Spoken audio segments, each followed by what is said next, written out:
Next, ladies and gentlemen, welcome to the stream. I don't know quite what to name these yet, but I'll figure it out eventually.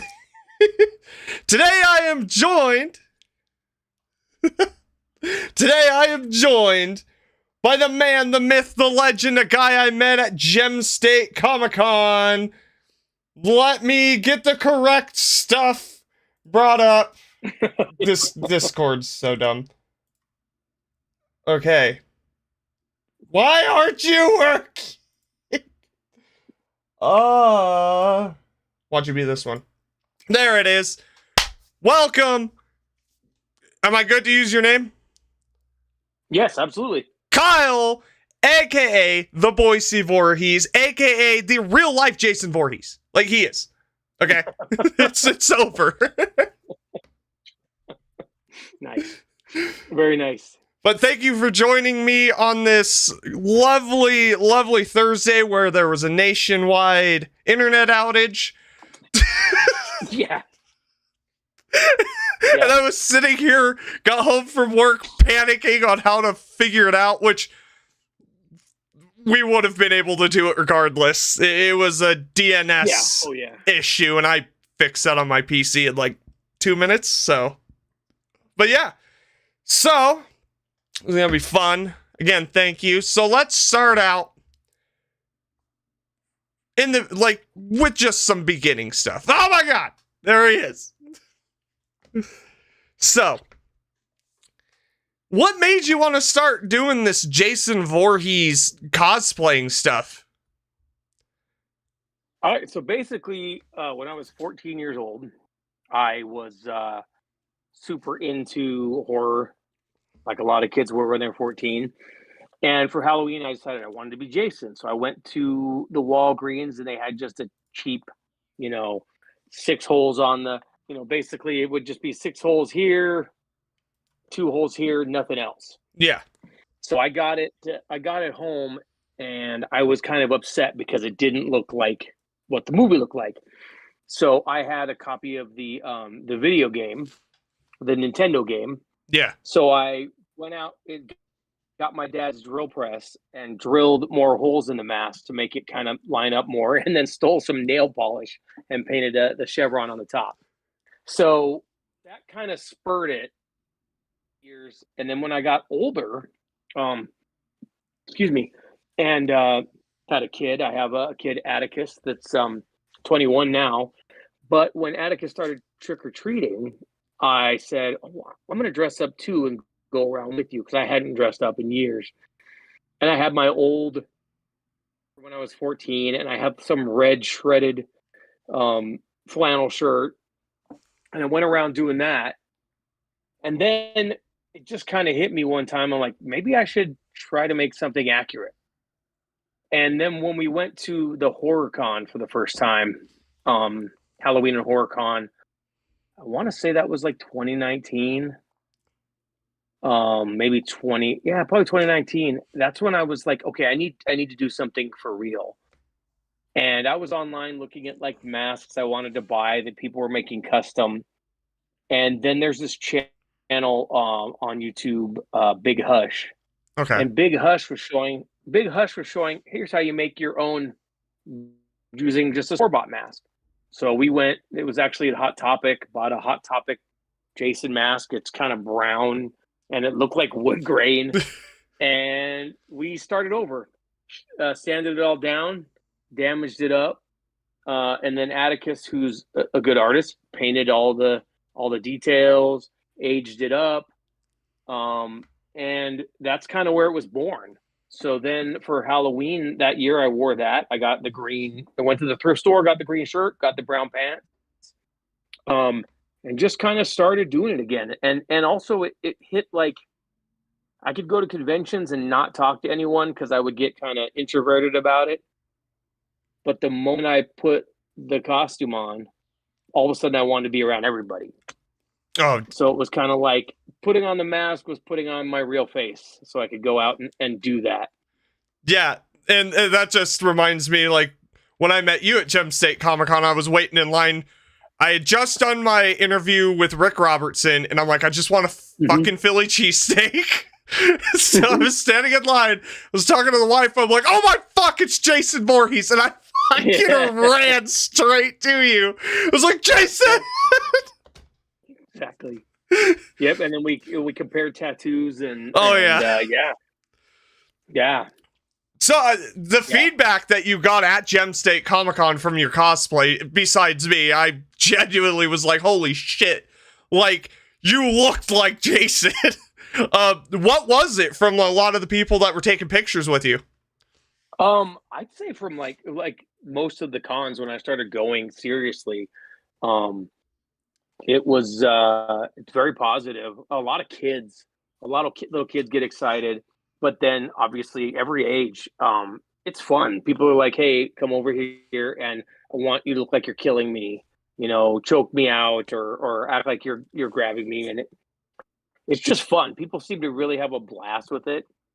And my favorite ones are when they don't realize that I'm wearing a cowl on my head that has like the head, and they're like, "Oh, I thought that's just how dedicated you were." I'm like, "They shaved my head."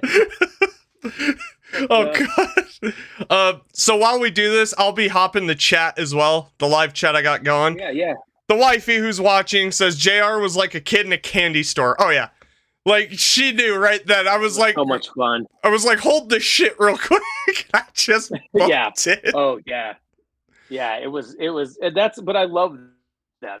I love when people are thrilled about it, you know, because it is like, you know, I know it's just me putting on a costume, and I always feel like I'm like built like Kane Hodder, but scaled down a little bit. Yeah. Not quite as tall, but and then I have those boots that are like 4-inch boots, so I get a little taller with that on. So the G Show showed up. G1 says, how is that man not Jason? I know. Like, that's what I'm saying here. But no, so... I don't know. So far as like the cosplays for Jason goes, have you tried to do like a generalized Jason, or have you experimented with different parts? So originally we kind of were inspired by part 3, part 4. Okay. I say we because Atticus helped me with a lot of, you know, designing and everything. And I noticed I noticed that a lot with the outfit is that part 4 look. Yeah. Yeah, and everything I've done is except for the mask stuff and the hood, I just thrift. I see what I can find from thrift stores to make the clothes.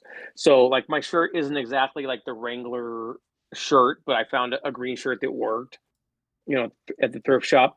But so I definitely went with a generalized kind of part 4. I wanted a little bit more damaged up, so my shirt's torn more and I have some blood spots, like some bullet holes. The mask is kind of a part 4.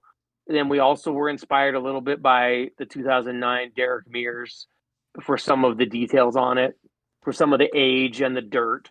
Yeah. So it's kind of an amalgamation. It's kind of that like, what if Jason, if you think of what Jason is, and then kind of combine all that. Brown pants, green shirt. I've done and it was kind of for winter because I was doing a winter event. I did the jacket version. I went and found myself a green coat and with a shirt with a lot of open injuries, so it looked like I had, you know, open wounds underneath. Yeah. And so that was mainly for like, hey, I've been cold, I'm gonna wear this. But then also just to mix it up because there's been so many, you know, since Freddy versus Jason, there's been so many jacket versions of Jason. So I kind of was like, well, I'm not gonna get a giant like coat like them, but a little bit more than just the shirt, just to give that a shot. Worn that a couple times. I went back to the shirt and stuff because it just feels like the right combination having the t-shirt on. I mean the just the green shirt. Yeah. I did for we made it some of our own variants. So for the Ren Fair, I was like, how am I going to dress up as Jason for the Ren Fair? So we put together a medieval version because I already had like 2 big like medieval axes from Spirit Halloween. Yeah. So I did a burlap tunic over the top of my shirt. I bought a couple belts and did a shoulder belt. I bought a skull mask at the dollar store and turned it into a shoulder pauldron and like painted that up. And then with that, then I got a cape and like put it over one shoulder, hooked behind the pauldron there, and a mask that looks like it's painted with metal, like rusty metal that Atticus had painted. So that was just like medieval Jason, and that turned out really great too. I would love to see medieval Jason in ash from fucking Army of Darkness, dude. Like that, I'm just thinking of that. I'm just like, oh, that aesthetic and those two fighting in that time would be like perfect.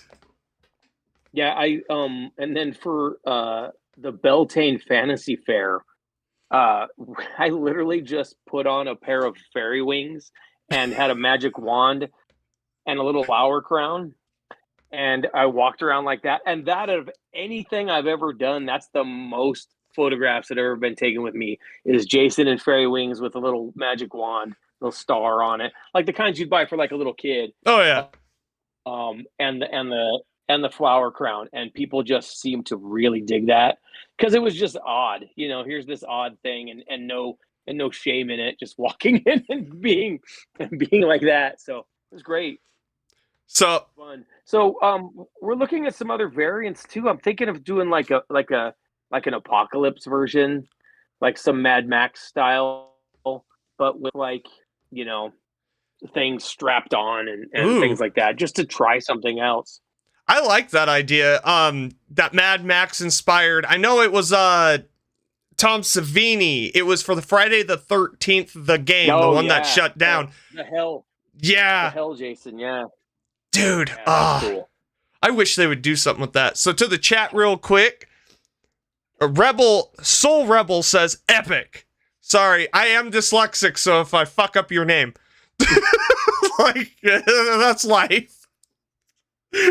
But yeah, no, that sounds awesome. How many cons have you cosplayed at as Jason so far? So I started, I think, the very first one in the full thing, because the very first horror con I went to was just the mask with no cowl, and then I would say so it's been like 3 horror cons, at least 3 Gem States. I did at NostalgiaCon just recently, and Krampus Con 1 year, and then the next year I was Leatherface at that Krampus Con. Excuse me. But then then the big thing that I do that kind of is like the main event that I do is so at Resurrected Tattoo. Yeah. It's like a horror museum in there, obviously. And the owner, Mike, had built a facade of a Camp Crystal Lake cabin. So he and I were talking one day about his Friday the 13th flash he does. And he just said, like, oh my God, you need to come out and be Jason at this event and like mess with my customers and take photos. So I've done that 3 or 4 times now where I go out there. I just did one on June 13th and go out and mess with the people in line and take pictures of the people at the cabin. And that's a good time too. That feels like the center event of all like the cons and stuff. Yeah. And then I got asked by somebody there if I would do a birthday party for him at the end of the month. So his like teenage nephew is having a birthday, and he's like, "Can you come out as Jason?" I'm like, "Absolutely, I can." That sounds like the best thing ever. You know, so that's coming up. I almost called you on Father's Day. Almost called you up or messaged you. I was like, "Yo, I'm at my stepdad's house. We're by the pool. Just show up and just fuck it," because he is a horror buff, dude. That would have been the funniest shit. Oh, dude, that'd be, yeah. I was grilling chicken. We were so much fun, chilling by the pool. Shit, you're gonna slam. Come in like half Jasoned up. The other half is just bathing suit. Cool. So to the chat. Go ahead. I want to get out. I said I really want to get out and do some photography of like out at one of the lakes or ponds around here to do like some really good like photos there too. Well, you know, of like standing by the lake and just something cool like that. Well, you've got someone who does photography for his main channel. I have I use a DLSR So I do like, nice. yeah, I do. So if you, my audience knows, but if you check out the main channel, like all of my figure reviews, I do pictures to get all that detail. But there's times like I went to the Idaho State Penitentiary back in, I think it was October or September, and I did a whole 15-minute thing where I was walking around taking pictures and video and stuff. So, yeah. Yeah, that's cool. You know a guy that could do it. Like, I've got that experience. We'll have to do it because I think it'd be really fun to get out there and do something very themed, you know? Dude, I'm trying to think of I know a place that we could go, but it's 4.5 hour drive. Oh, there's even just some there's a couple smaller ponds in town that if you have the right angle, it looks like there's one off of Glenwood that if you have the right angle, there's a little pier that comes off into it. Standing in there, you wouldn't know that you weren't just right next to a road. There's a couple of spots over at Lake Lowell. Now that I'm thinking of it, because I know a couple of spots. It's just I like to go there during the fall to take the pictures. You got to watch out for carp bones. It's so dumb. But my brother-in-law stepped on a carp bone and the rib went straight through his boot. I was like, "Oh, that's terrible. How did you manage that?" He's like, "I don't know. I was walking." All right. So to the chat, Wifey comes in and says, "A little off topic. I just noticed the Monster High dolls behind Kyle." I'm screaming. Yes. That is Atticus, my kid, has all the collectors and the classics and the new versions. And I just knocked something off the desk. But yeah, just a whole bunch of Monster High. New Lost Boys one is up there right now. So yeah, that's been huge because my kid is, it grew up a super horror nerd as well, and that was like the inline for that was the Monster High. That's like the awakening for an early horror nerd is Monster High, the inroad. Wifey says amazing. G1 says through the boot. Yeah, I'm not kidding, dude. Like that carp bone was huge, straight through his boot. Barely missed his foot. Like, true story. It's insanity. I wish I would have taken. Yeah, dude. The carp's revenge. From all the geese. The horrible geese apocalypse. God, that's it. I'm going to just stop putting things on that counter that are falling off. I got my Many Moods of Jason Voorhees shirt on. I love that. Today. Yeah, I got this one on. I'm not a huge fan. It's more of that the remake aesthetic. I'm not a huge fan of that movie, but it's got some good kills. I've grown on that one quite a bit over the last few years, and I think it's Derek Mears has just grown on me. Yeah. And when you watch the interviews where he talks about doing it, just how much passion he had for the character, I'm like, all right, you bumped up a few notches for me. All right. But I'm just glad there was one then. Now there's been nothing for so long. Yeah. So now I want to talk about, because you do other cosplay, as if I would have seen you on Saturday of Gem State Comic-Con after interviewing Brian and Marilyn from Clerks. This motherfucker shows up literally looking like Silent Bob. He showed me the picture. I was like, oh my God. And it's showing up here on the screen. I believe I have it on when it cycles through. Yeah. Dude, spitting image. Yeah. Yeah, that was, people kept telling me that's a great costume. And I go, it's just my face. Without the glasses, it's just my face. You're like Kevin Smith's long lost brother. Yeah. So that was an obvious one I wanted to do because I wanted to meet Brian and Marilyn, and I thought, okay, I'm gonna do the Kevin Smith. So I literally bought a green trench coat and a wig because my hair used to be longer, but I cut it like a year ago and have been keeping it short. So I'm like, well, I'm not doing that. So I got a wig and the coat, and everything else was just my face. Dude. No, it was good. It was shocking to me. It was shocking to me once I put it all on how much I'm like, oh man. Yeah. Like you want to look like somebody cool or some cool hero, and I'm like, Silent Bob. Hey man, I wake up, throw on a black trench coat, got my Kylo Ren lightsaber, and then everyone assumes I'm Adam Driver. Nice. Just like, okay, I'm Kylo Ren Yeah. with facial hair. Yeah, there's definitely worse things I could get looking like. So Oh yeah. yeah, people notice. I didn't really notice it until I was at work and I was wearing my hat backwards while I was working inside. When I got glasses, especially because I used to not have them, and when I got them, I'm like, okay, the hat bill's hitting it. So, and then somebody came in and went, "You look like Kevin Smith." I'm like, oh, there we go. You know, And that got me noticed enough that for Magic Valley Comic Con, they're having me out in Twin Falls in September for as a featured cosplayer as Silent Bob, because they're going to have some Mallrats cast members out there. So they wanted a Silent Bob who could be there all weekend. So I'll be there at a booth, Silent Bob. I'm going to hang up my Jason stuff on like a stand, so that's there too. And probably my Leatherface mask.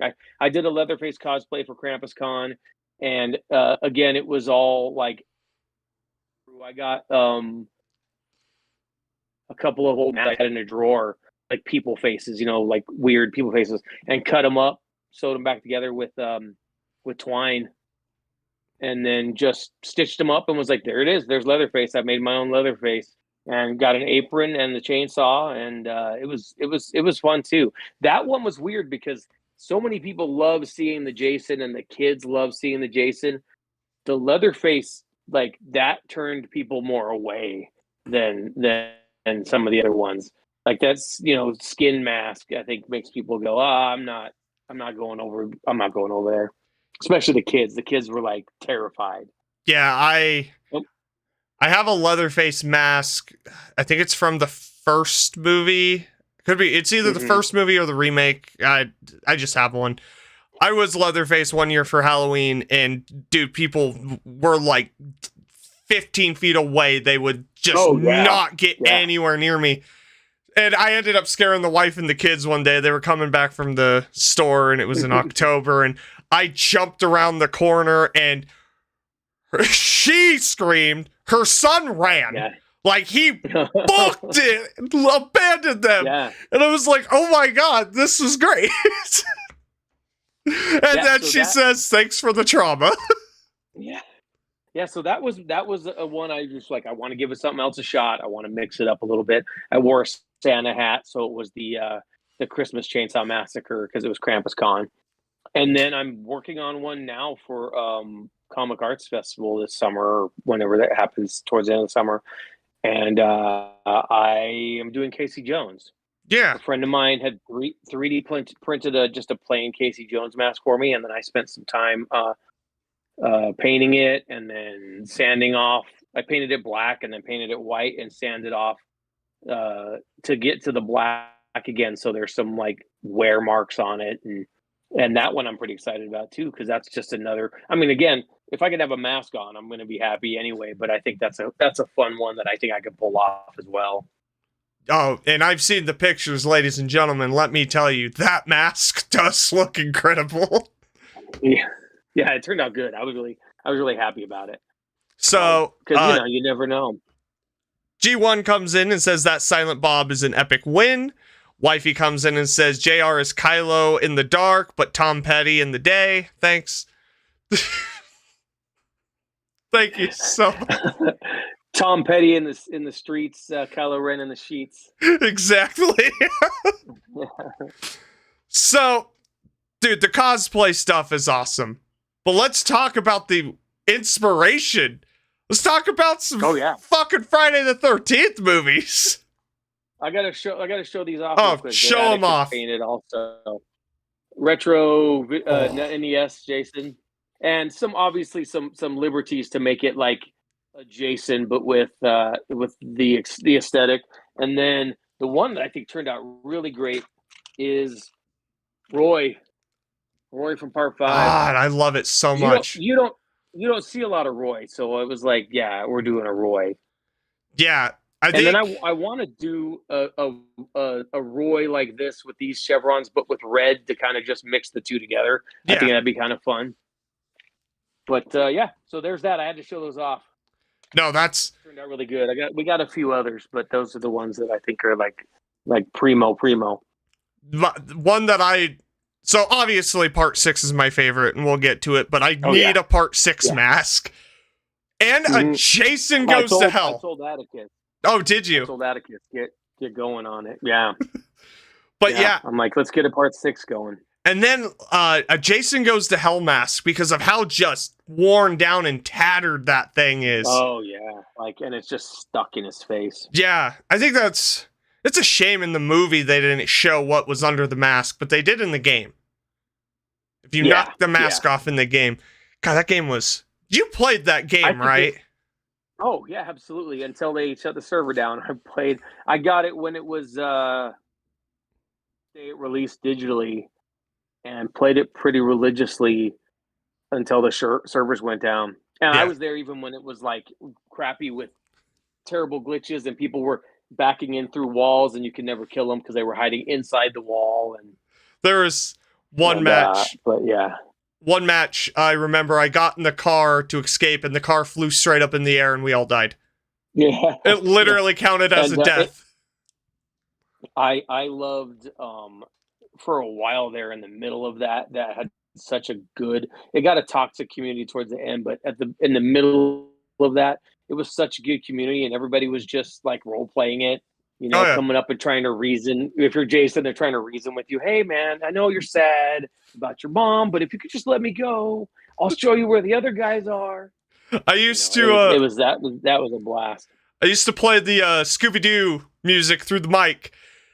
So Jason would. I swear to God, there are a couple of matches. Jason would come up and he's like, "Who's playing that music? I'm genuinely not gonna kill you. I just want you to know that shit's funny as fuck."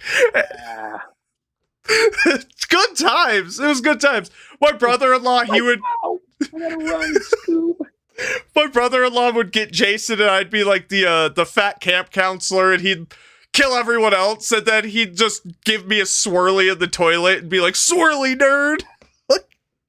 I was always the rocker chick. I can't remember her name in that. Yeah, like the rock chick. And then it's funny because we were talking about that. I was always playing as Jason Lives Jason in that. Yeah. Even though he wasn't fast like the others, I just liked the long reach of the fence post and the throwing knives. Oh yeah. So G1 comes in and says, "Ever thought about going all in with zombie Jason?" Oh yeah, it would be. I mean, because my head's kind of damaged, I would have to order another one. I got it from it's a company called Rubber Johnny's. Yeah. And they do like full head mask. And he has more of a rotted one that I would do. And then I think at that point it would be some arm stuff or just a shirt to cover it up more. But yeah, I think that would be a lot of fun to do just full on dead Jason. Yeah. And the thing that's been cool that it's worked out is I was trying to think of how to make my eyes darker and to go like, okay, do I put screens in there? And I finally discovered just painting my eyes black all the way up to the edge of the eyes when there's a shadow enough that you can't tell I have my eyes in there at all. So, which is great. Yeah. Sometimes for pictures too, when people take them, I'll shut my eyes. So it's all just black anyway. So it's turned out fun. Then wifey comes in and says, "I miss watching you play that game." I know. I know. No, I miss that being just an open game, because I guess you can still play it either single player or with, like, if you're hosting and have enough people to play, but I never have enough people to play. Yeah. I mess around with the bot mode still when I'm bored, but it's like still broken. They weren't allowed to patch it. Thanks, Sean S. Cunningham. Oh, I know, because there's been like some sneak peeks at some like Jason X content, and it's like, oh man, that would have been fun running around the Grendel. Yeah, it would have been great. So, all right, back to the movies. The original Friday the 13th. What is your take on that movie? Because mine is, I fucking hate it, and it's one of my least favorites. It's a hot take. I don't hate it, but it is not one of my favorites out of the series. I know that some feel that's sacrilege. I appreciate for what it was for the effects. I appreciate for what it was for building that genre up. But it's Agatha Christie. And then when there were one, it's just a countdown, people getting killed off. It's, again, I appreciate it as a classic film. If I'm going to watch a Friday the 13th, I don't am because they absolutely killed the real snake in the movie. Yeah. Like, I'm done. Kids, like, I'm done. I'm not watching it. They killed the real snake. I'm done. So that was like the limit of like, okay, I'm done with this. But again, I respect it, but it's not something I watch a lot. And like I said, that's sacrilege. But for me, I got it. Once this guy shows up, then I'm ready to go. Yeah, and that original movie's so boring. Like, it's just, there's no plot, and that's, I think, my biggest gripe with it is honestly, it's a problem that plagues the film series for me until part 6. But there's just no story. It's just hanging out with these people, and then they die. I'm like, yeah, and then they die. And then again, too, I always feel like the one thing that bothered me is that there's no clues that it's Pamela. Yeah. She just shows up and goes, "I'm Jason's mom. I'm killing everybody." So it is kind of like we should have got a few more clues. Maybe she was there still working at the camp as the cook, Kind of like a something like Sleepaway Camp. Something like that. No, yeah. You have a few people you suspect, Yeah. But yeah, so it was kind of one of those like, okay, it's a twist, but I mean, again, I'm glad that it happened because then it spawned everything else. And then we move on to part 2 with Jason. Jason's in it, but sack Jason, and I love the sack. Jason and scared Jason. He's kind of scared a little bit. But yeah, I do like that he's running around. That's a fun. I mean, he's clearly not as large, but he's. I like the sack look. It gives me that same vibe of what was that? Town that Dreaded Sundown. Yeah. I still need to watch the Town That Dreaded Sundown. They remade it too, I believe. Well, it's interesting because it's a remake, but this is a movie that takes place in the town where it actually happened, and every year on the anniversary of the actual, because it actually those were based off actual kills from a killer that they never found. So the movie is, okay, we're the people in this town, and every year on the anniversary of that, they all watch the movie. Yeah. People who are older in town get upset and go, "Hey, this really happened, and you guys are celebrating it on this movie." And then a killer comes out, and they're like, "Oh, it's the original guy that never got caught." So that's kind of what they're thinking is. So yeah, it's pretty fun.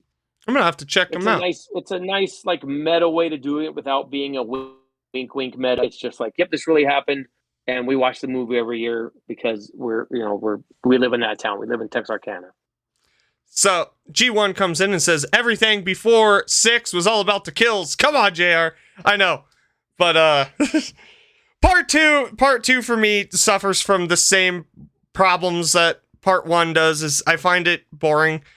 But it is nice to see Jason. I think he gets kicked in the balls in that movie too. Part 2. He gets a nice groin shot. And I like the lore building with him where you get more of like, okay, here he is, here's his cabin, here's his mom's head. And it kind of gets that, it starts that trend of like, if you can make him think of his mom, you're going to get an advantage in the situation. Because there's a few times in the series where people make him think of his past. And yeah, 2 definitely starts building that idea that like, oh yeah, it's his mom still telling him, kill for me. And I love the fact that that's where it's like, okay, we're going to do more. Let's build up on this character. Because originally, from what I understand, which we'll move on to part 3, part 3 originally was supposed to be the last one. That's why they did it in 3D. Because they were like, we're done after this. And then it made money. So they just kept going. But part 3, iconic for a multitude of reasons. Let's start. Shelley is an excellent character. Oh my God. Shelley the hero. Dude, I love him. Jason gets the hockey mask, which was a happy accident on set. Yes, because rewatching it last Friday, We didn't watch it in 3D. Just like 3D gives me a migraine. So I watched it in 2D and I still got a migraine. Just a lot of this. It's so much of that. Well, like, God, the depth. Look at my pen. But it's that moment when Jason has that hockey mask on with that outfit. And it's just like, yo, that right there works. Built an icon and they didn't even plan it. Because it was just kind of him. Oh, I picked up Shelly's mask and I'm tricking this girl. Yeah. And then they had the smarts to keep it on his face. Because the first half of that movie, it's more like a suspense where you don't see him. It's just his body standing there in the background. And then suddenly they found a way to have him full in view with still something clean and scary. You know, you think about like an 80s goalie mask, but then it makes this clean, face, a featureless face. It's just imposing. And that's what, like, as a kid, that's what I fell in love with, was seeing that, like, in Fangoria magazine and going, oh my God, look at this guy. Yeah, I didn't read Fangoria growing up. It's an unfortunate thing, but I saw I saw Nightmare on Elm Street, that series, and then I inadvertently fell into Friday the 13th shortly after. Yeah, and how I really got to see him was Joe Bob Briggs' Monster. Yes. On TNT when I was a kid. Because my mom was, very conservative and very like, I don't want you watching those kind of movies. So that was like staying up late and watching Monster Vision and hiding the Fangorias in my room that I bought at the Circle K, That was always. So I think I was 10 or 11 when my grandma for Christmas she gave me like $100, and that's when I went and bought the Nightmare on Elm Street series on DVD and Friday the 13th, because I knew Freddy versus Jason existed. I just didn't understand what it was. So I got that, and my mom threw a fucking fit. She was like, "You're not watching that." Yeah. And I'm like, okay. So then I watched them. So just shit you do. Maybe when Jason Takes Manhattan came out, and that was like such a big deal, and I wanted to go see it in the theater, and she would not let me, so I had to wait to see it on VHS. But that's the first one I got to see like uncut. Yeah, was Jason Takes Manhattan, because we had a video store right by our house, and they were very loose with letting people rent whatever. So I was like, all right, I'm gonna go watch this. Yeah, that tells you how old I am. I was watching them on VHS. You know what? It's okay, because I do own them all on VHS. They're just behind my NECA Jason figures. Yeah. No, that's crazy. Yeah, I don't watch them on VHS anymore. Well, I have to, because I downloaded them legally on VHS, specifically on VHS, so I could be like, I never got to watch them on VHS, and then it's like, wow. Yeah, you get the rough look, yeah.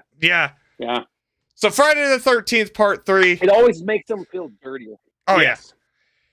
That movie, to me, it's great. It's not the quintessential Jason movie, but it is like, you get good kills, you get more lore building. 3D is terrible. The 3D's awful. Dude taking a shit and drinking some, Jack Daniels. That part's always cracks me up. Like, Jesus Christ, dude. Yeah, and they jumped that whole. They didn't explain, like, now he has no hair, now he has this. But again, it didn't bother me. It was like, oh, that's a good look. I was used to, because they went away with the bearded guy. I was used to stuff like that, because growing up with a lot of, I say a lot of the Godzilla movies, all the Godzilla movies from the 1950s, 60s, all the way up till whenever. Yeah. There was like, Godzilla would look different in like every movie, and never questioned it. Just never questioned it. And it's just something that it's like, I see people nowadays, they're like, why does Jason look different between 2 and 3? I'm like, shut up. Just, who cares? It's just what they did. They came up with a new design. Yeah, that's a fun story for you. I remember renting Godzilla in 1985 for my birthday that year, or the next year maybe. And And then because I love Godzilla so much as a kid, I was in tears at the end because for some reason I wanted him to win. And when they caught him in the electrical lines, and I'm like, no. Yeah. At this birthday party with my friends, and I'm just in tears. Oh, Godzilla. Anyway, yeah. So part 3 definitely has that. It establishes that look and movement and everything more for what we think of as Jason now. And, like Wifey says, part 3 has the best opening song ever, which the disco. I love it. It's so weird. And I also have to add to the Godzilla's in part 3 in the Fangoria magazine, the pregnant girl's reading before she gets butchered. That was a big move for them too. Like, hey, we're gonna put a pregnant lady in here. We're gonna kill her. Oh yeah. And when I was younger as well, I didn't pay attention to that stuff. But when that finally dawned on me, I was like, man, Jason kind of is an asshole. Like, damn, son of a bitch. Yeah. But they also did fornicate at Camp Crystal Lake. You just don't do that. That's their mistake. Yeah. And then we go out of there. And then we go to part 4. Part 4, which is so good. Wifey says you can get down and spooky with it. Jesus Christ, get it together. But yeah, part 4. I like part 4, but so part 6 obviously my favorite. But I say, as far as quintessential, you get all the tropes and everything you expect from a Friday the 13th movie, it's part 4. And I think also when you put that on for people, it gives you the recap, a good long recap of the first 3. So it's kind of like, if they're not going to be able to watch any other ones, sit down and watch this one. Because it'll recap it. It has a whole beginning, middle, and end, for that movie. And it's the first one, I think, for me that felt like, oh, this feels like a real movie. You know what I mean? Like the cinematography and everything had kind of, the budget had cranked up a little bit, so it definitely was like, oh, this is a movie. Yeah, and there were explosions in the opening credits for absolutely no reason. But Ted White. And then you have Corey Feldman. Oh yeah, Corey Feldman starting. It's the beginning of the Tommy Jarvis trilogy, which I think is, as far as like carried over characters go for these movies, A, it's like the first time. B, it's like the fucking only time. But they definitely were like, let's try to keep this like a series and put it together. But it's great. The way Jason goes out, not so much. For it being the final chapter, a hazing routine from a 10-year-old with a machete is not the way I thought Jason would have gone out. I did appreciate that they kind of went back to that. If you fool Jason, if you make him think of his childhood, he'll pause long enough for you to do something. Yeah. I mean, it was kind of funny when he's got his shaved head and he's like, hey, remember me? But I guess I did appreciate that idea that they're like, let's just do that same psychological game with him.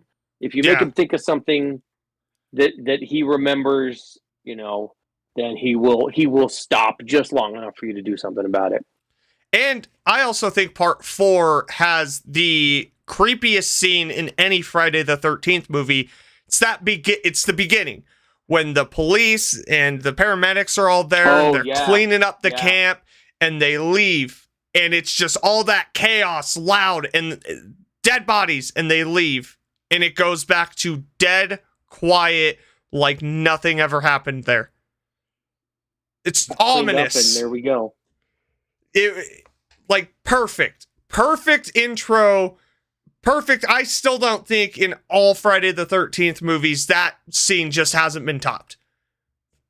It's that thing you think of when you think of horror movies, when it's picking up from the last one, where it's like the police are there and it's how it all ended, and that kind of was like the best one of those. Yeah. Because Halloween's did a lot of those too, with like, oh, the cops are all here now. But yeah. But then Michael For Myers sure. just shows back up to Haddonfield, and then nobody listens to Dr. Loomis. But yeah, it was and that's definitely the first time that you're like, oh, he died and he's back. I mean, he wasn't dead yet, but you know what I mean? It was that, oh, someone beat him Yeah. and now he's back again. But yeah, part 4 is Yeah. quintessential.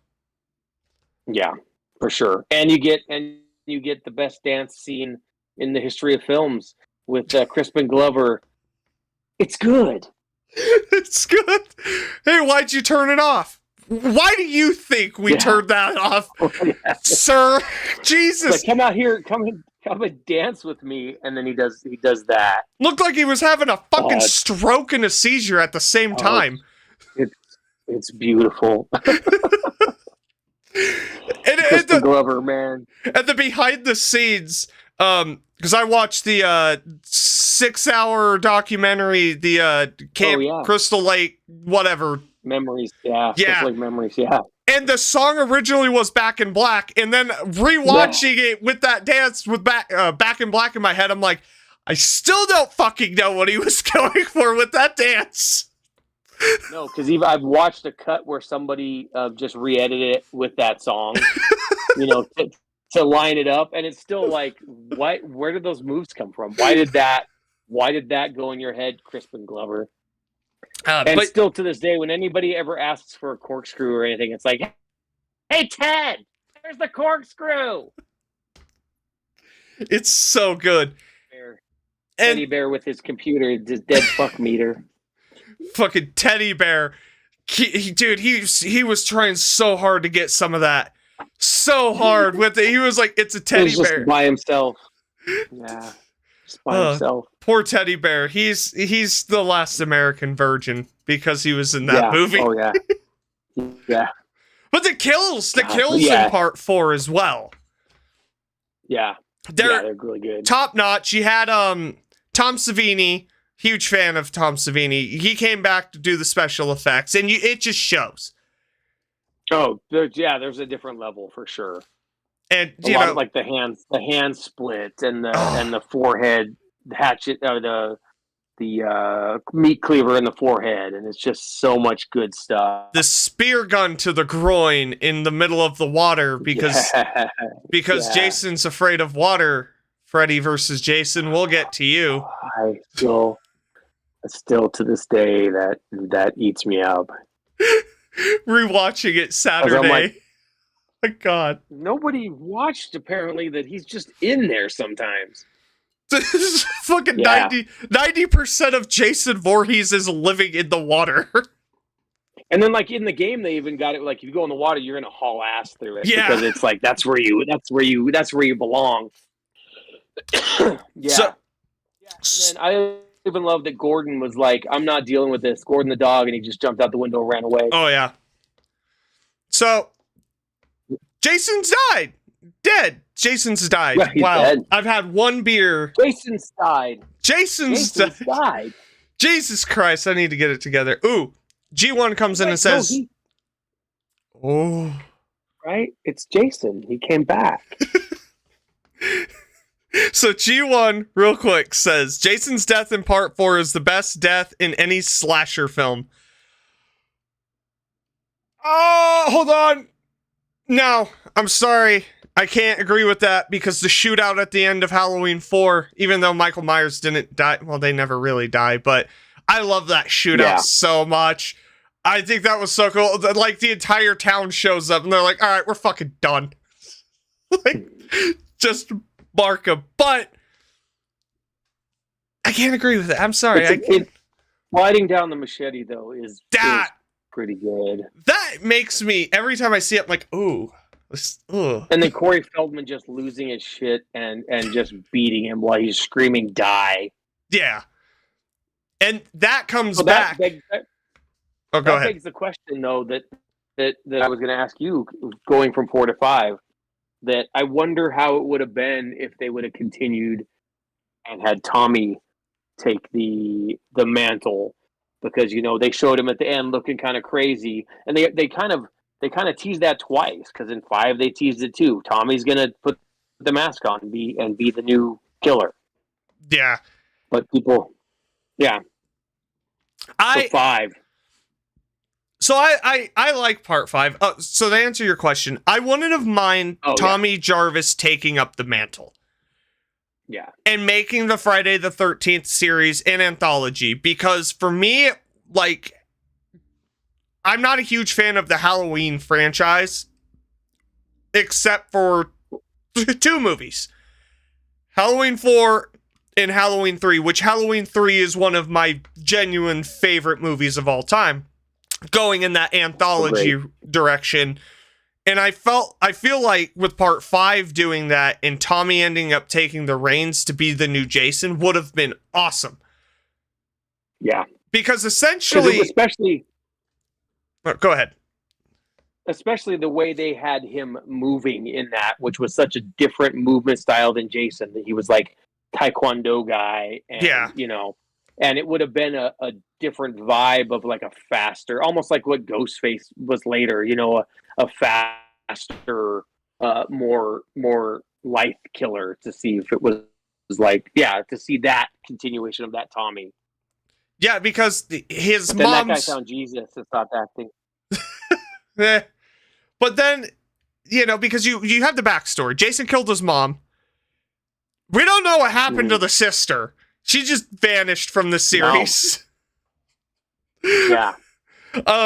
But it's like, it was all set up, and you see it in part 5. Like, Tommy in part 5 is very, very troubled. He's disturbed. And I liked... Oh, yeah. I liked the actor that played Tommy in part 5. It was reevaluating the movie this past... I think we watched that one Saturday. I've always liked part 5, but I appreciate it even more now because the things that are set up and done in that movie do genuinely work. Like, setting up Roy as the killer. Like, Roy's there. And if it was your first time going in, you would be like, why is that guy, like, it's a dead body. Why is his face so close up? Yeah. And it's just the subtle things, and Tommy Jarvis, and I do like how it is in this, like, free range, what would you call it? Mental hospital? Yeah, halfway house. It's a halfway house. Yeah.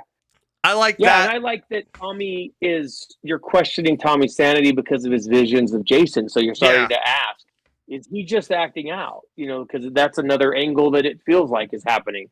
He's just acting out, and he's violent, and he has outbursts, and and maybe he's doing it. And I like that. Now, part 5 is the most gratuitous of the series. Oh, God, yeah. With its I'm trying to put this it's pornography there. There's no easy way to put it. The forest scene, for sure, when they're out in the little clearing.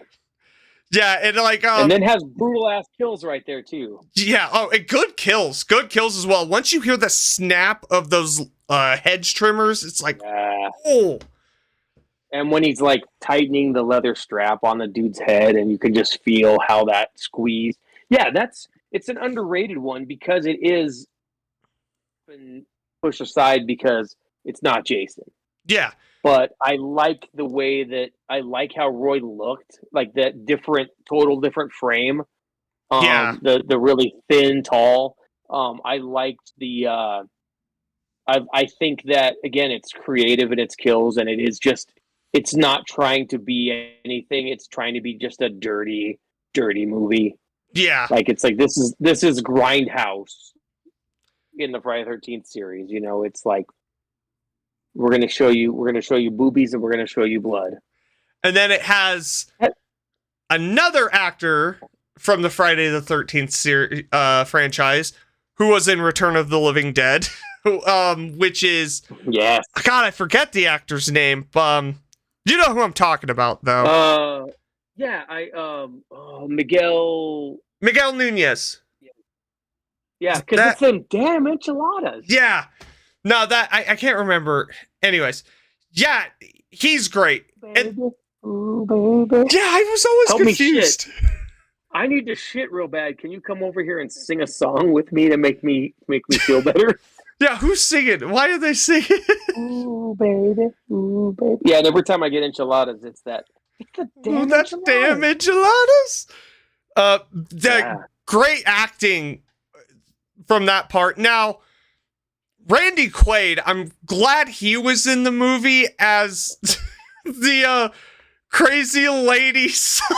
That dude looks like Randy Quaid from like Cousin Eddie from National Lampoon's Vacation. And just riding around, mom, and that lady, God, like you just find like the most redneck people, and they I guess we don't even know. I don't even know where that halfway house was because it's not New Jersey. No, I'm confused because it's not at Crystal Lake. Yeah. G1 just somewhere. G1 comes in and says, "I bust it in the damn head." Yeah. Return of the Living Dead. Dude, on the G Show podcast, I swear to God, once, maybe twice a month, that movie gets brought up every stream. Oh, well, I watched it again recently for the first time that Atticus watched it, and we were, and it really woke me up to like Spider's a hero in that movie. That dude is actually taking action. Like him, he is like stepping up and grabbing the bat and nailing stuff. Oh, yeah. Man, Spider's the hero. Oh, yeah. And then we're also like, God, he looks a lot like they Spider-Punk off of Spider from that movie. Yeah. In the Spider-Man series. Now that movie, I watch it every year. I have the steel case 4K. Yeah. I have a Tarman figure. Gotta watch it on the 4th of July. Yeah, because it takes place on the 3rd and 4th. I'm probably going to because I'm going to be at my buddy's house smoking meats all day. Nothing else. it's the meat. It's about the meat. G1 comes in and says, "We are marks. We are." And then Wifey says, "Part 5 has definitely bumped up to my favorite list. It's the acting and the kills for me." Yeah, Part 5, it's just... It's not afraid to be weird. No. It's weird sometimes, but in a good way. Yeah, like, it's that Randy Quaid character, the redneck people, the awkwardness of a teenage boy trying to have sex with the girl he's known for like 6 months, who's in Slumber Party Massacre 2. I remember her from that movie for some reason. And just trying to get Vic to eat a candy bar. Dude, why? So weird. And I love...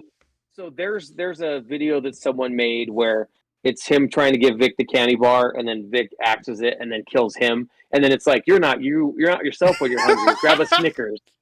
Oh no! Because it's just like it works so well because it is like I'm just sitting here questioning. And then also, I was gonna say, who gave that guy a fucking axe? Well, and then that also throws in there's like there's red herrings all over because you think, okay, Vic escaped, and came back to kill everybody because Vic is like how is Vic not Jason, you know? and one of the telling signs too that it could have been Tommy is like all the bodies when Pam's investigating and Reggie the Reckless, all the bodies are in Tommy's room. Yeah, it's where I'm like, it was like a happy accident for fucking Roy to realize like, oh, that kid was part of this, so I could just dress like Jason and dump the bodies in his room. So that's where the movie does take a bit of a dive for me. I love it, I still do, but towards the climax, Roy was taking some punishment. I was like, damn, dude. Yeah. To the point that was like well, we still got to make it feel like Jason, but yeah, he's just a guy. And there's signs he's like, "Oh, I'm hurt." I'm like, dude, your lower intestine would be hanging out now. Like no. But Roy's a tough mofo, man. I swear. He's a paramedic. That's how they explained it away. Yeah, he was sewing himself back up off screen. But yeah, part 5, I do highly recommend. Give it another watch to anyone that dismisses it because it's not Jason, because it is a genuinely good copycat killer movie to the point where Friday the 13th, the game, was going to have a game mode inspired by part 5 where you didn't know who the killer was out of the group. That's cool. And then it got dropped because the lawsuit. But it's just always been a thing where I'm just like, man, like that's such a good idea. Like I hope someone does it. I guess Among Us did, but Among Us, yeah. But for like in a slasher style, like Friday the 13th or like Michael Myers or something, you could do a game mode in Dead by Daylight like that. Yeah, one of the other ones is the killer, and you have no idea until they pop up with a mask on. And when you unmask them, it's like, oh God, it was.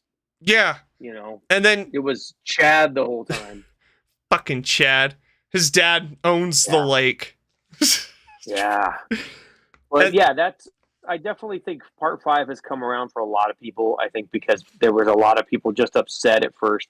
And then when they finally let it be what it is, and when you watch it like with fresh eyes, you realize that they were doing a lot of misdirection on purpose. It seemed purposeless when you were young because it was like just gory and nudity. But then you're like, oh, okay, they were really trying to plant seeds of other things that could possibly be happening. Yeah. And no, I love it. I recommend it. Also like the next movie. Oh yeah. This is how we bonded at the Gem State and knew it was time to talk to each other more. When you're like, "What's your favorite one?" And you're judging me in that moment. Yeah. 6 is like top of the heap. It is. And I always give shit to people when they're like, I'm a Friday the 13th fan. Yeah, what's your favorite one? Part 7. I'm like, get the fuck out of here. Just get the fuck out of here. 6 had that perfect balance of adding a little humor, but they never made Jason a joke. And they beat Scream to a few of the things with some meta. And the best scene in the entire movie, which my kid and I quote all the time, is, so what were you going to be when you grew up? And the other kid just gives them that like, what? It's like, damn. God, it's so epic. Yeah. Those two kids are just like, they're like nihilists. They're like, nothing's going to matter anymore. Yeah. It's so good. So part 6, I mean, it's always been my favorite. It's my favorite look for Jason. Something about the mask, the way it, those ends are kind of stretched out a bit. Because it's definitely rounder than, it's not this. It's this. Yeah. Yeah. And then it changes the shape of the face a little bit, where it's like it's intimidating. And the eye holes are actually a little smaller too. And then the way he's brought back to life from Tom Matthews, again, Return of the Living Dead, which between Tommy did it. This movie and Return of the Living Dead, it's that dark humor that they both share. Yeah. And I think that's why they're my favorite. It's like they both know what they are. And Friday the 13th, part 6, like it's written and directed by the same dude. His wife helped out a bit. She's in the fucking movie. Yeah, she's they're trying to bribe him. Dude, it's like rewatching that whole scene. Jason genuinely was like, he gave them 3 chances. 3 chances. He's like, I'm not going to kill you. I'm like, this is where my jurisdiction ends. If you turn around, you won't die. Yet. Yeah, you didn't get there yet. I love that territorial aspect, too, of like, no, you're not there and you're not doing anything wrong yet. So if you turn around and drive your little car away, you're good. Yeah. And then Tom Matthews. You have to top out with the tiniest gun ever and shoot. Oh my God. This is what she's like, you're not Dirty Harry. Literally. Yeah. My 38 special's bigger than that fucking thing. What is that shit? Yeah, he's got his little 25. He's acting like a fucking badass. And where'd you get that thing? Don't worry about it. Dude, you found it in a Cracker Jack box. Calm down. Yeah. Yeah, and I love like you said, when they knew exactly what they're making. When the caretaker goes digging up Boise.Voorhees, sometimes people have such a weird, a strange idea. Entertainment. You're like, oh, he's talking to us. We're the Yeah. people who wanted Jason back, and we got him. And the way he rises up to when he's got the maggots falling off of him in that rain. The director, I don't know why his name just slipped my Tom mind, but McLaughlin. he gave it he definitely took inspiration from like some Hammer horror. He has some Frankenstein in there. He's got the foggy woods that aren't like real woods, but they are cinematically. He was like, this is a Hammer horror movie with Jason in it. The forest aesthetic reminds me of I believe this the 1940s Wolfman. Quite a bit, like just that aesthetic. The light coming through the trees. Yeah, there's always fog and there's always light coming through. And then the Hammer, I totally agree with you. I love those old Hammer films. Yeah, I see it even down to like the blood in the movie is so Hammer. It's vibrant red. It glistens. At one point, the wife was like, I like how Jason's machete's just covered in strawberry jam. I'm like, yeah. Yeah, there's so many there's so many epic shots of Jason, like when he climbs out of that flipped over RV and bursts the door open and then climbs up and just stands there triumphant. Like he's standing on his kill, like, look what I killed. I killed this entire vehicle. And I have to say, Court in that whole scene cracks me the fuck up. Yeah, this is great. I've always wanted to drive a house before. This is great. So, what are you doing back there? Taking a dump? What? Jesus Christ, my dude. They're like dance sex. I can appreciate that Laughlin was like, hey, if you don't want to do nudity in this scene, we're not going to. We'll still have the sex scene, but he seemed like he was chill with the cast. Also, where they probably enjoyed being there. And it's not sleazy. Like a lot of the part 5 was sleazy. Part 6, it's like, I could show part 6 to a fucking Christian. That might be a stretch, but you hear me okay? What was that? AirPods. My AirPods. You hear me? The AirPods died. No, you're breaking up a little bit. All right, I'm going to move this closer. Can you hear me okay now? Yes, I can. Oh, man. Yeah, they'll charge back up in their case, and I can start using them again in a few minutes. But dang it. No, that's good. I'm sitting here because that's what I get for listening to them at work all day. So, so I'm going to get to the chat real quick. G1 says, go fuck yourself. I love 7. To be fair, there's Evan's the best looking Jason, in my opinion, and especially the best unmasked Jason in the series. Because they did every piece of damage from every movie on his body in that one. Yeah. And then he says, to be fair, that was the first one I legit watched beginning to end. Wifey comes in and says, at least Tom Matthews isn't trying to eat your brains this time. That is true. And I love the man cop sandwich. Yes, when Jason folds him. That was the first time he ever did that. And when he was yelling, that dude is yelling, he's killing me. Yeah. He's killing me. Yeah. So it was that awareness of like, get away from here because he is killing me. That almost is like more terrifying than just screaming for help. It's just like, he's killing me. There's nothing I can do about it.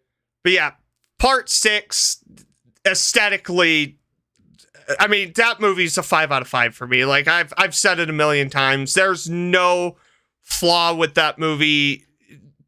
In my opinion, everything works. So much so that Tom McLaughlin's had a Friday the 13th script ready to go for the past 15 years. And there's even, I love the little nods, like the little girl reading No Exit. It doesn't really have anything to do with the movie, but it's just this existential story. And then this girl in this situation where there's no exit. Also, I really like the fact that there's that connection connection of Jason and the kids where he doesn't, because it's the first time we ever had children at the camp. Yeah. But Jason doesn't kill the kids. Yeah. You know, he goes and checks it out, but I think it's because he's a child still, you know? Yeah. And I like how the little girl's praying, and then she stops and Jason's gone. I'm like, that's funny. Yeah. It worked. The little shit in that movie. Yeah, definitely some really good just things like that are like a surprise. Like, oh, okay, this tells us a little more about Jason, about who he is, what matters to him, what doesn't matter to him. And that one counselor, I don't know what she did, but he completely decorated the walls of that cabin with her. Yeah. he just butchered her. I think it's because it's like, as far as you would think the most innocent girl is the final girl. No. Yeah. No, she's butchered. It turns out the horniest girl is the final girl, who's all about fucking Tom Matthews. He falls in love with the mental patient. I know.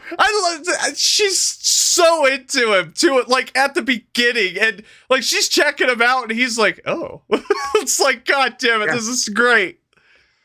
And you're like, has Tommy ever been around a woman before? Because he's been in and out of asylums his whole life. Yeah. No, it's great. It's in my opinion, like I said earlier, part 6 to me, out of all of them, that's the only one where I could sit here and say it's like, it's an actual movie. There is a plot. Yeah. Yeah. Yeah. It is, I fucked up.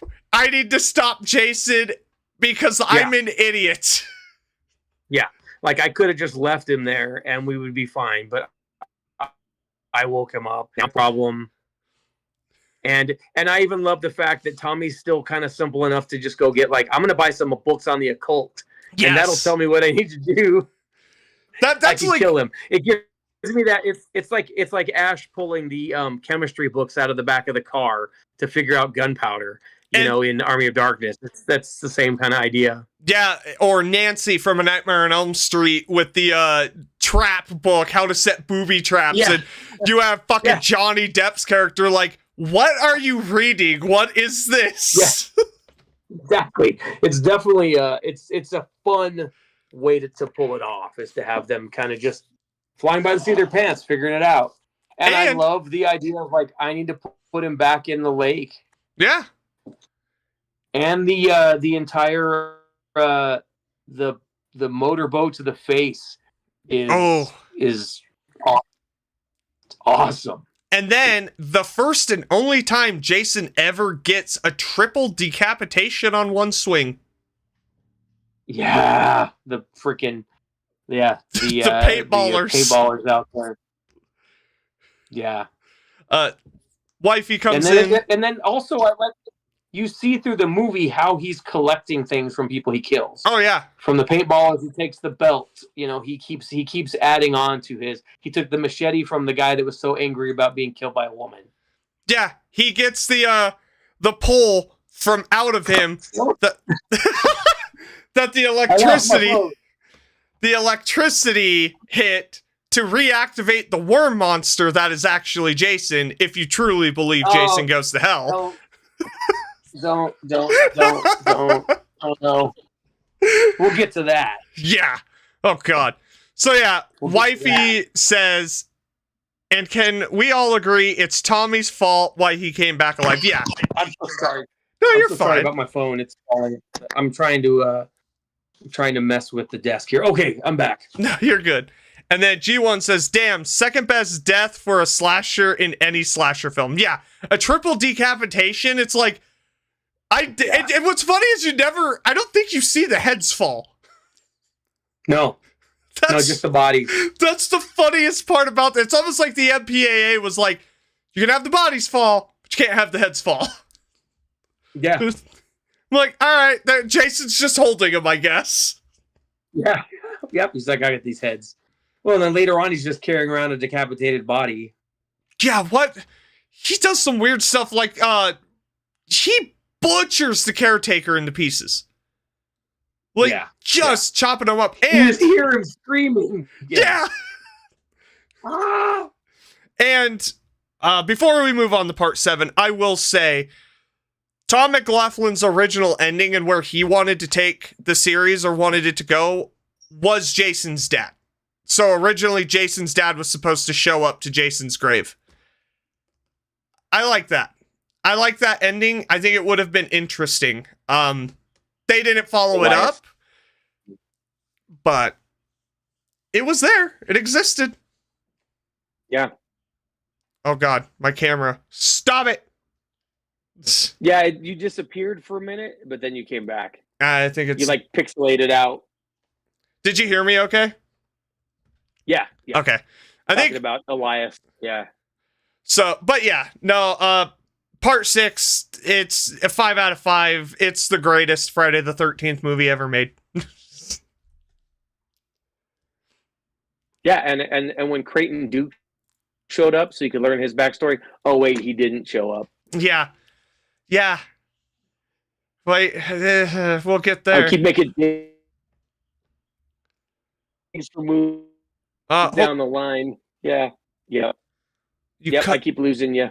Yeah, cut out for a second. Oh God, what's happening? The entire world's internet is taking a shit right now again. It's Exactly. all over. We're gonna take a quick intermission. So give us 1 second while we try to figure this out.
Yeah, so let's we can definitely do All 7 right. and then we'll do this again. All right, so ladies and We have a gentlemen, lot to say. we are back. So we are going to talk about part 7, and then we're going to actually end this part. We are going to split this into 2 parts. Friday the We have a lot to 13th. say. Yes. Friday the 13th, discussion part 2.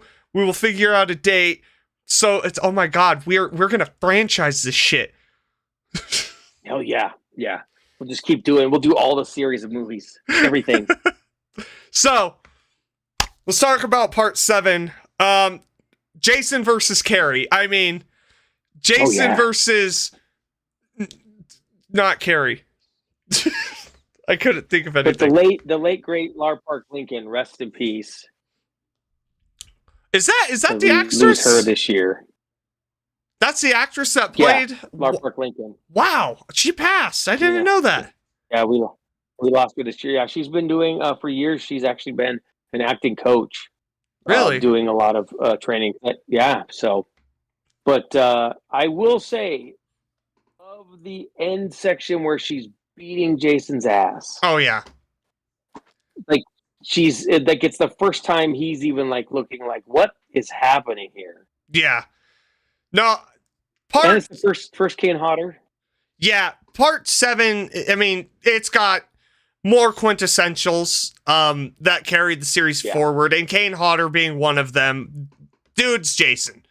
Like, yeah, it's like a damn shame because he does so good at being Jason, and then you get the Ken Kersinger in Freddy vs. Jason. You're like, what the fuck happened? That's stiff moving. Yeah. Everything I do for my cosplay, the way I move, the way I breathe, the way I walk is all me just ripping on Kane Hodder. Yeah. Because it's the one that people recognize. This is how you're moving. This is Kane Hodder, you know? Yeah. So that's definitely where I got all of that from. Was from his version. Yeah. And he comes in and kills it. Like the shame in that movie is that the MPAA ripped it to pieces, and we didn't get to see the effects they made. When you have an effects artist filming the movie. Yeah, that's one of the biggest problems with the movie. That is inherently an MPAA issue. For no reason. He lost a lot. Like it was between that and Texas Chainsaw Massacre Part 3. They both got hacked as shit from the MPAA, and then you watch like I think it was a Nightmare on Elm Street Part 4 or 5 that came out around that time, and it's just gory as shit. And I'm like, what happened? Yeah. It was just someone punishing somebody for something. Yeah. Because some of the best setup kills in the series just... Dude, when he comes out with that weed whacker, first of all, where'd he get that? Yeah, with the saw blade. With the saw blade. Yeah. And he knows how to run it. The best part is he knows how it works. So it's like, there's no question. He figured it out. Where'd he get that? B, that's awesome. But then it's like, the kill is so... fucking butchered. Yeah, it's just like poke it at him and that's it. And I think my Blu-ray set. I saw the head squish. Yeah. I saw the head squish on a video from the Blu-ray set because he's just like, oh, gets it. That's a good squish. Yeah, and that's also an iconic image too. That poor movie. Yeah, it's. But that has one of the most iconic kills in that movie, which is the sleeping bag. Yeah. That brutal sleeping bag. And I watched on that Crystal Lake Memories that they originally had him hit her against the tree like 4 times. Yeah. But then when they watched it back, they said just that single hit had so much more impact than doing it 4 times. Yeah. Just that smack and that sound. And you could see how much more comical it is in Jason X, where he's... Yeah. It's like, yeah, it's a little too silly. Yeah, but that one is this. That's definitely one of the ones that people think of when they think of Jason is the smack against the tree with the sleeping bag kill. And then one of the funniest kills was the little horn that Jason puts in someone. So dumb. But I think my biggest problem with the movie is it does have somewhat of... It goes back to the not so much plot and goes to the part 4, a bunch of teenagers hanging out, drinking beers, getting high, waiting for them to die. And they did add a bit with being this mean to some girl that doesn't deserve it. Yeah, and they add some story with the telekinesis girl, the not Carrie, which is fine. This is kind of like the first time in the series. Like, look, Jason being brought back with lightning and he's a zombie. Like, sure, I could suspend my disbelief with it, but it's the telekinesis. That's always the one that rubbed me the wrong way. Yeah. Now we have an entire universe where magic and superpowers actually exist. Yeah. And that changes a lot. Yeah. And that's like when you think about it in the trilogies, 1 through 3 being 1, 4, 5, and 6 being the Tommy Jarvis, and then 7, 8, and 9 is like when they started the Supernatural trilogy. Yeah. You know, like, oh, okay, now there's telekinetics, now there's that girl's having psychic visions in part 8. Yeah. So it literally it changed that entire realm of that world suddenly. Yeah. So like, oh, there's a lot of other things possible here. G1 says, you think they were trying to capitalize on Freddy? Could be, because Nightmare on Elm Street films at the time were crushing it at the box office. Yeah. It was time to try something to get it supernatural. And it's not inherently like that it's a bad thing. It's just I probably would have gone with more like an occult thing instead of telekinesis. Like maybe you have someone that character that's into the occult and is summoning like spirits of the dead at Crystal Lake to fight back against Jason. Something more like that is where I would have personally gone. Kitty. Yeah, he came up to join us. That's Sam, named after Sam from Trick or Treat. I named my and his brother is Pumpkin. I named my snake Shadowheart from Baldur's Gate 3. Oh, nice. Yeah.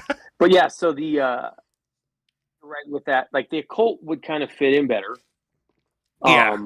But again, it never made me mad. You know, it's one of those that I watched. I mean, there's some later ones that make me mad for things they do, where this is definitely like, okay, I'll accept it because it does.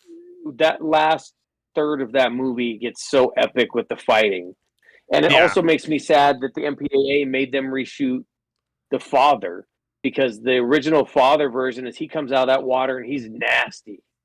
Yeah, which he's like Jason coming out of the water. Which I always laugh when the father comes back to bring Jason down because it's just like, I'm just like, oh my God. I'm like, this is embarrassing. But it's at the same time, it's like, it makes sense because it's like, there's nothing, it was set up. So, she was trying to bring back her dead father and then she brought back Jason. So it's only natural. It is funny that they just left her dad down there. Yeah. Like nobody went to get him.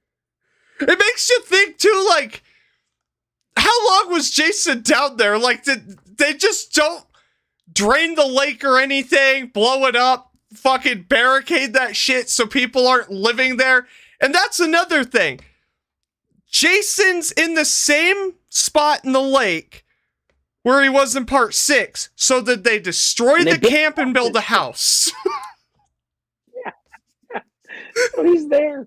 Yeah, I always thought a really cool thing done with that ending is maybe have her pull like chains out of the water or something, just come rising up that's not her dad, but chains wrapping around him and dragging him down.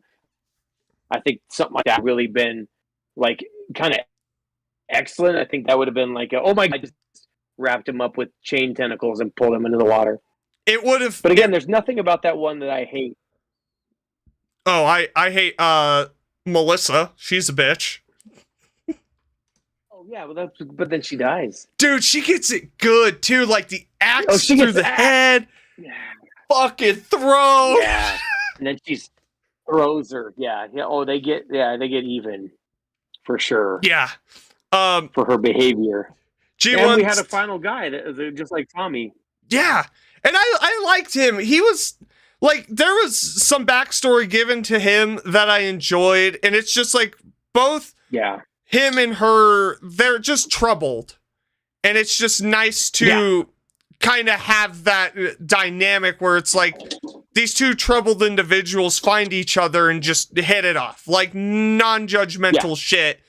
And then they both survive a machete-wielding maniac with a hockey match. And they're probably the only thing, that they have left for each other at the end is that, because everybody else is dead. Oh yeah, her mom's fucking dead.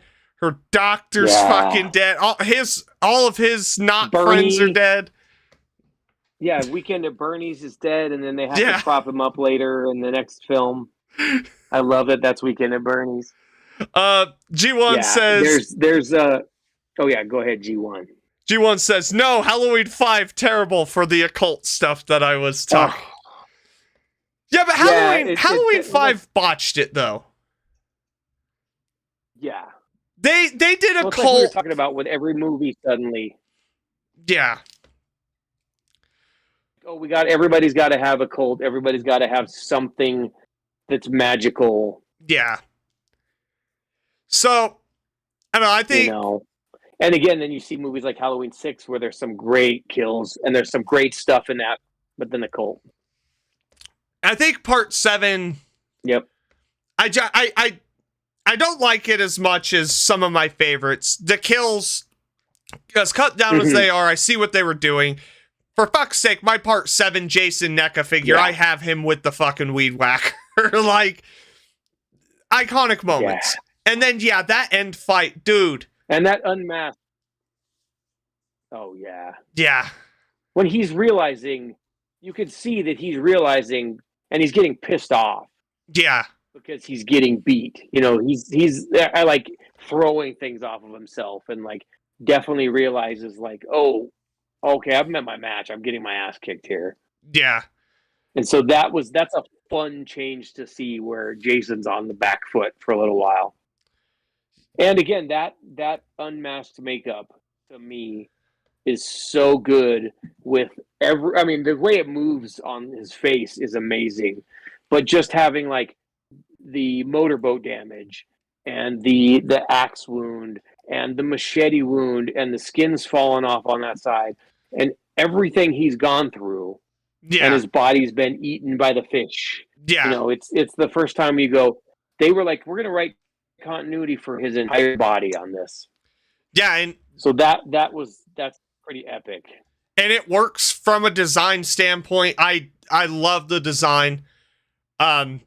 God, yeah, it's got to be up there. Oof. Oh, it's in top 3.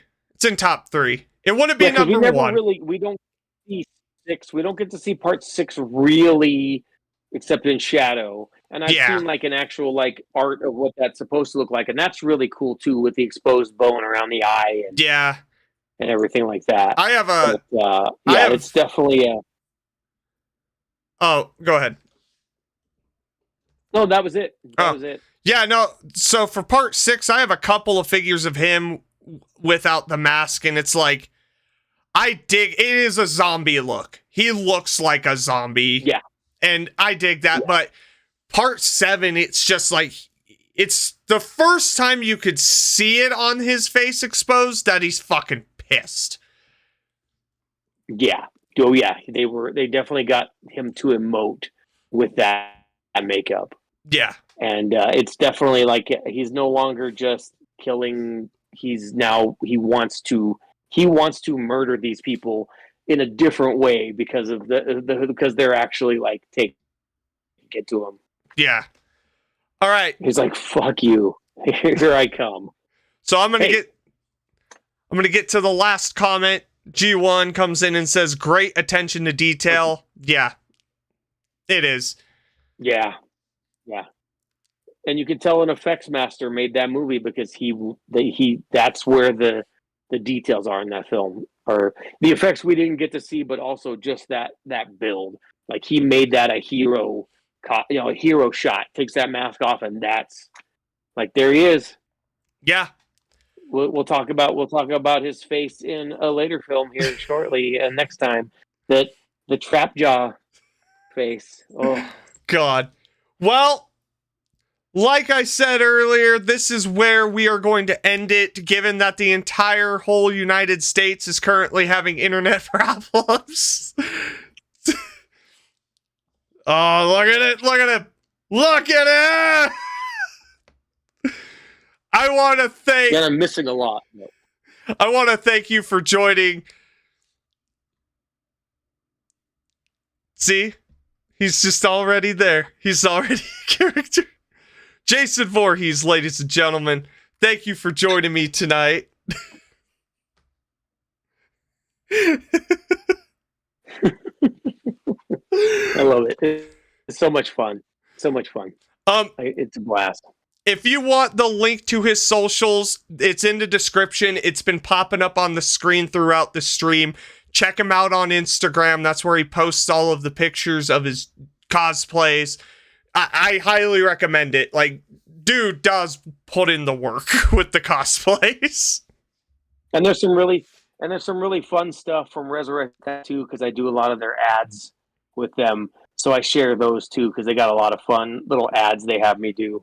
So, which is cool. Yeah. So yeah, and it's easy to remember Boise.Voorhees if you're learn by listening. That's what it is. So well, this has been a blast. I can't wait for part 2. Oh, part 2 is coming, and I'm even gonna do an explosion. It's gonna be part 2 with an I'm not fucking doing all. That's too much work. Yeah. But all right, ladies and gentlemen, fucking go away. Thank you so much, guys.